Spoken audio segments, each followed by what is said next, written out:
Hi, my name is Indy and I'm going to interview Sky. Thank you, Indy. It's so nice to be with you here today. So, we're going to talk about my trip to Japan, aren't we? See if I can squeeze into the corner here. Okay, right. Sky went to Japan in March.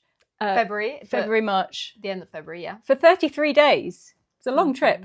And she filmed lots of bits of videos and has never had time to edit them together. Not really. So we're going to have a little chat about her trip to Japan and throw in some of the little clips and stuff that you took so you can all see what it was like there. And I've got a load of questions for you.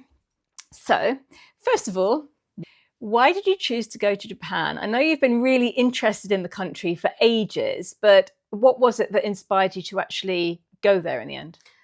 So it started when I was younger. I was in school. I started watching Japanese animation, which is anime. I'm sure a lot of you have heard of it. And there's a few bits of slice of life that shows some of the culture from there and shows just like some places that are probably inspired to actual place in Japan. Then you start getting into the country and you see some people traveling there. Like I just ended up watching some YouTubers who traveled there just by chance. And then you start thinking, oh, it looks like quite an interesting place to see. It looks very different from here. It starts with small things like this. And then I was like, well, I want to go. And then it's kind of like that for ages. And you booked it quite last minute, didn't you? Not very last minute. I booked it. It would have been nice to do like 4 months before. I did it actually 3 months before. Okay. So it's not too bad. But definitely some of like the places I was staying at were booked a bit more last minute, but we'll get into that later on. Okay, so when you first arrived, how did you feel? Was it how you imagined? Did you get like culture shock when you arrived? Was it a bit overwhelming, just like the first couple of days? Because you flew into Tokyo, yes, which is quite a big city, yeah. Isn't it? So my first impression, I arrived when it was dark. So it was quite like, the first impression was a bit weird. My luggage didn't come through and we got kind of lost in the subway. So that was like my first like scared, like I couldn't figure out how to get, it was just like a moment though. Because after that, everything was fine. My first impressions were good. It was nothing, there was no really shocker about anything because I had done a lot of research.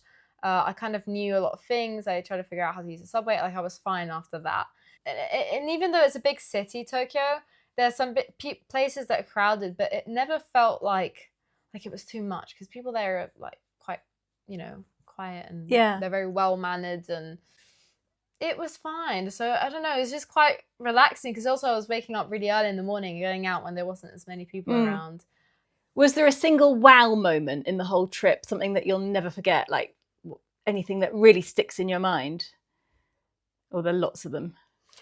There's not really that one thing. I feel like I saw a lot of beautiful places because I was there for 33 days and I made my research to go in places I really would have liked. You did a lot of research. So Sky's really, really good at organising her trips away and she really studies each country and what there is to see and visit and do, and you really, really plan it really well. Thank you. You could be a travel advisor.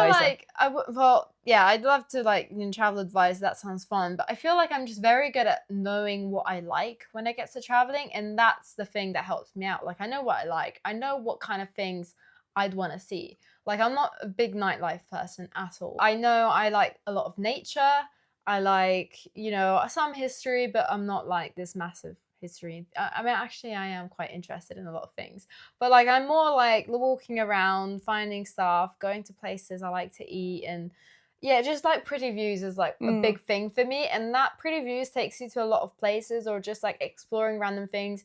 Using Google Maps is my favorite thing to do. Just Google Maps is great in Japan as well, which, works really well. Just finding stuff when you're there as well and just exploring. So I kind of know what I want, and like renting a car makes everything a lot better. I don't drive, so it's all thanks to Nicola who drives on our trips. He's great. He learned how to drive on the other side of the road because they drive on the left and here we drive on the right. We might not have mentioned that Sky went with Nicola, obviously. So my boyfriend. The two of them. Did anything go wrong? Were there any like mishaps or things that you thought, oh my God, how are we going to get out of this? Anything go wrong at all? No, because I feel like everything went pretty smoothly. Like the only things that went wrong really was me being sick for a lot of the trip, because I didn't know. I discovered when I came back from the trip that I was intolerant to eggs, and they use eggs in everything there. And and And eggs. I couldn't figure it out. But like, that is one thing. I mean, I still enjoyed the trip anyways because I was so happy to be there. And then the second thing was that we went in the snow, and I knew I was going to go in the snow. And my shoes, I mean, I could have not got them wet, but it was such thick snow and I wanted to jump in it, and I just got all wet, and I just found it so fun. And I ended up regretting it because my shoes ended up being really smelly because they got wet, and I don't know, that's just what happens, I guess. And then you go to restaurants and you have to take your shoes off. Exactly. And that's the one thing about, like, I don't know, like, yeah, there was some restaurant I had to take my shoes off, and it was embarrassing because I'm not even that smelly. It's just like they got wet, and once the shoes get wet and they've been used, because we were walking like 20,000 steps every day, especially the first days in Tokyo, so we were walking so much. So yeah, that doesn't help. So when you went into the snow, I know that there's snow monkeys or something in Japan. Is that you went to see the snow monkeys? Okay, well, they're just like, normal monkeys, but basically, the reason why they call them the snow monkeys is because obviously they're in an area where it snows a lot in winter. And the interesting thing is that there's a river with hot springs in it, so warm water. And they noticed that the monkeys started to going like naturally by themselves to the water, and they would just sit there like the whole day and just relax, and then go for a walk, and then come back, and they would all just be there as a family. So then what they did, they actually built some pools for them. So like the hot water was always there, but they built the pools so they could like be more comfortable, and they turned it kind of into a tourist attraction. But they're very good about stuff there with animals, like, well, in certain spots, but like in this occasion, you could tell by how they put these strict rules that the monkeys were like really calm compared to like, for example, in Thailand, they like, there's tourists that want to have them on their shoulder and give them food. So they're a lot more crazy, and they can steal your stuff. But there, you just look at them, take photos, they look at you, kind of look around, really relaxed. They were taking their hot bath. So there's monkeys having hot thermal springs in the snow. Could humans do that as well? Yes, I actually saw on the way there was like a little hotel or something, and there was some open air.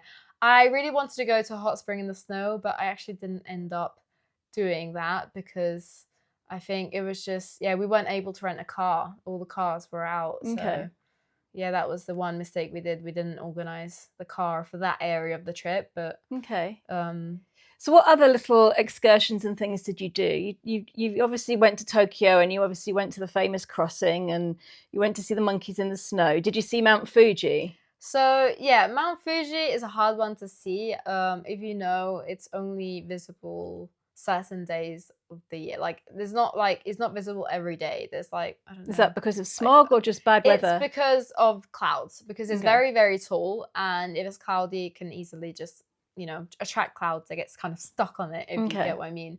So actually, I went to this place where you could not usually, but you could see Mount Fuji from far away if it's a clear day. And I didn't manage to see it, and that would have been the best view ever. I was there for a couple of days, and we could see just a tiny, tiny bit. I'll insert a video, but and then we got closer to actually like visit the towns around there as well, which was nice. And actually, one of the like really great parts of the trip was when we did this really hard hike, which we were not planning to do. And I was like, is this even worth it? Like, it's cloudy and stuff. And we didn't even know where we were going. It wasn't planned. We just started going up a mountain, and we're like, well, we've done a bit. Let's go more. And we couldn't figure out how long it was. We ended up going to the very top. And luckily, the clouds cleared away, and there was no one there, because obviously it's quite a hard hike and no one wants to go all the way up there. So that definitely was really cool as well. Yeah, another excursion that was really nice is from Kyoto. We went to visit Ine town in Arashiyama, which basically Ine is like a little boat town. It's like this little village on the water. It looks super pretty. This is the only organized tour we did, and it was definitely worth it because you needed a bus to get there. It was quite like a long drive, I think about 2 hours or something.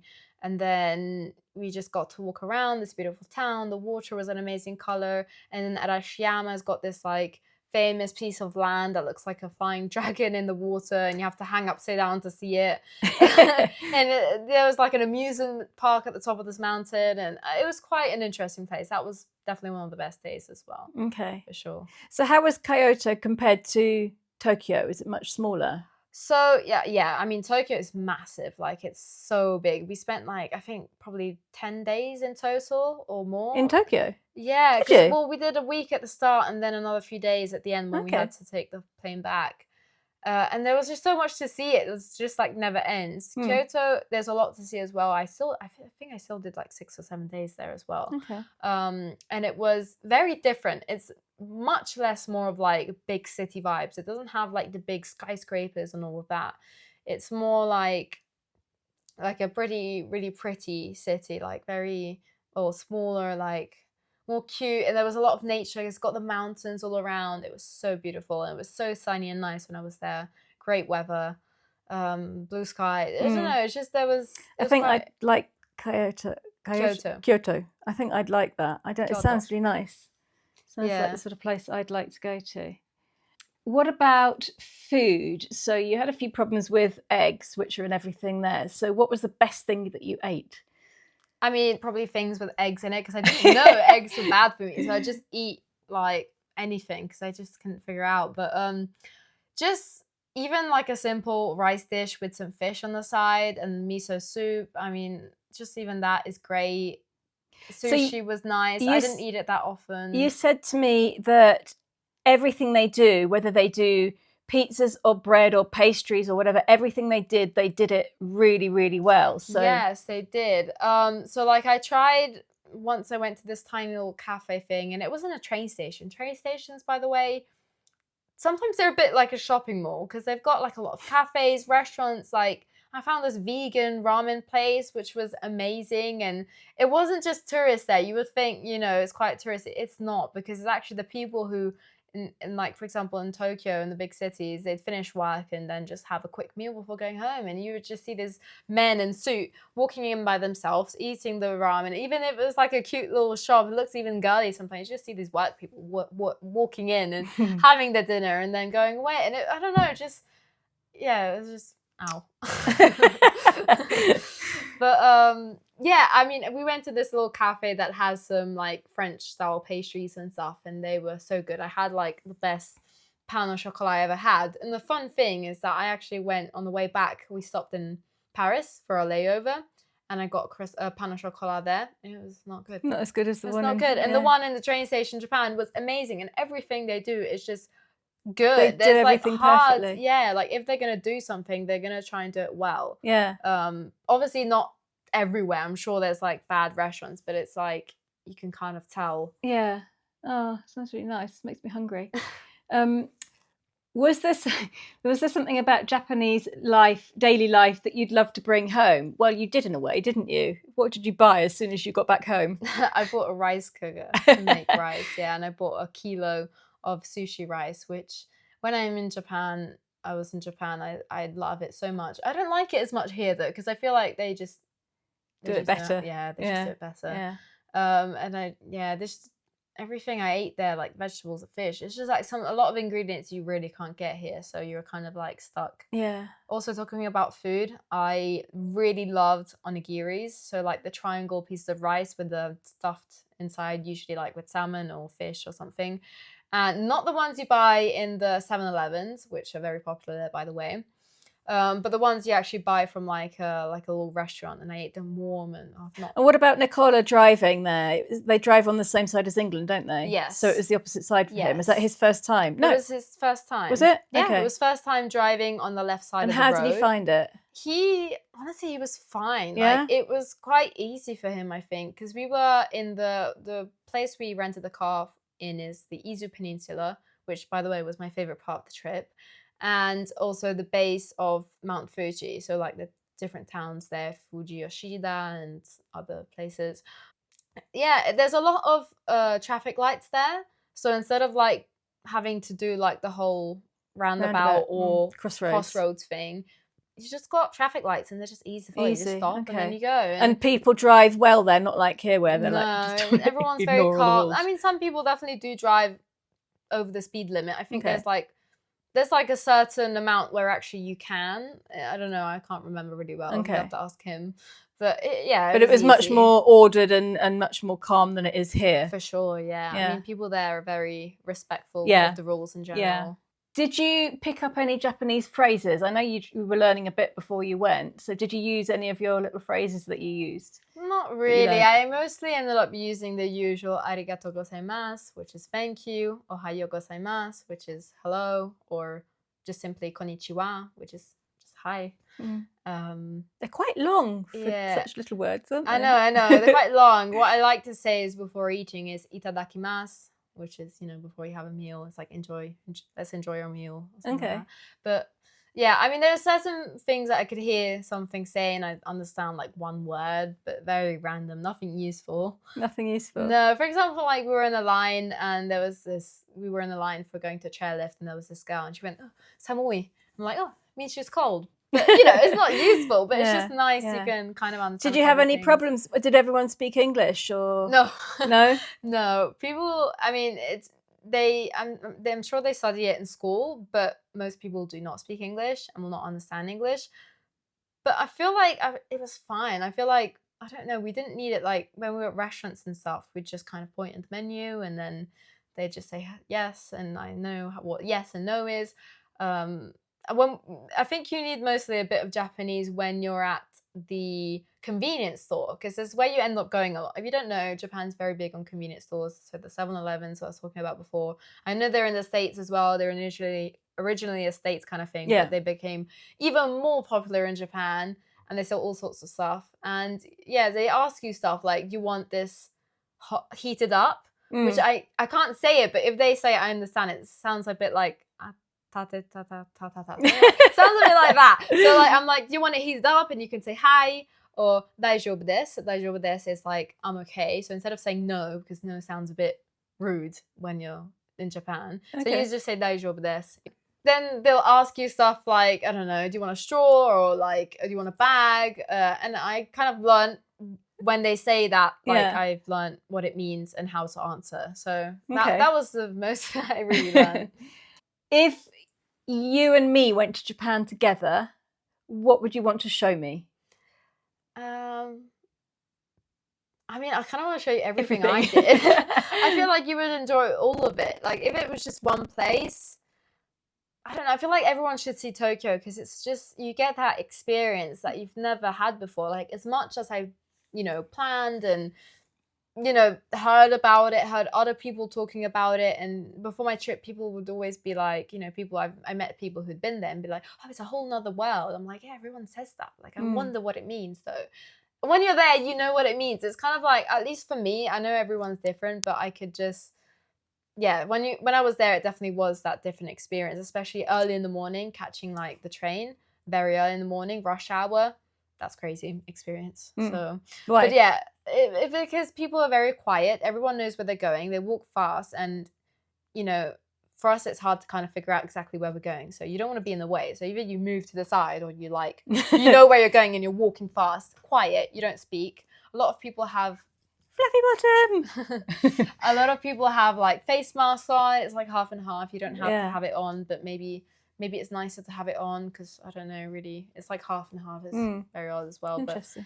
But yeah, I mean, I would probably take you to probably Kyoto. Sounds what you would like. You get mixed. It gets you a lot of temples. I love seeing the temples from Kyoto. We also ended up doing a hike in the mountains through these temples, which was amazing as well. I mean, we did so much. We did like such a mix: city, hiking, driving the car, cool cafes, random restaurants. So were you ready to come home at the end, or could you have stayed for longer?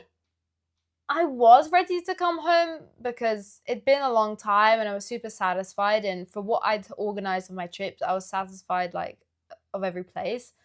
But like obviously if I could, I would have stayed another month. I would want to visit like other places as well, because we saw a lot of places, but it was kind of like the whole central area of Japan. Yeah. Like this whole region.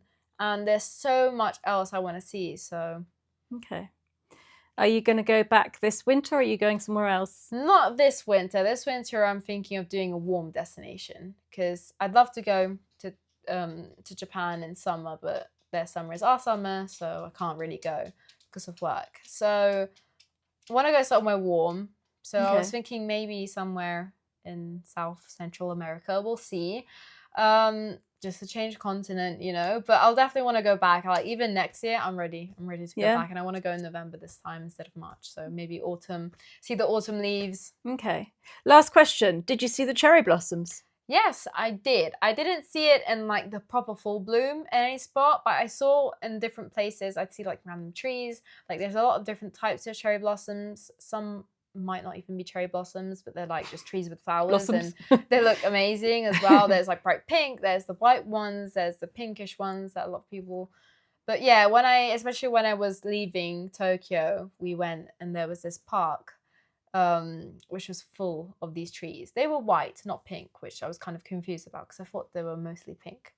But maybe it wasn't the right time. Or maybe it was just a different type of tree. I don't know. Anyways. You saw blossoms. I saw blossoms. I was happy. There was a lot of people in the park. There's like a whole thing where they sit underneath the trees and with these like, you know, have a picnic. And it was a Sunday. It was such a beautiful thing to see. Yeah. Okay. Well, thank you for talking to us about it. And I can't wait to see where you go this year. Yeah. I sort of think that me and Daddy need to have a holiday as well. Yeah, definitely. So you might have to take the dogs for a couple of weeks while we go away. Yeah, for sure. And then we'll swap. Perfect. All right. Okay. Thank you. Bye. Bye.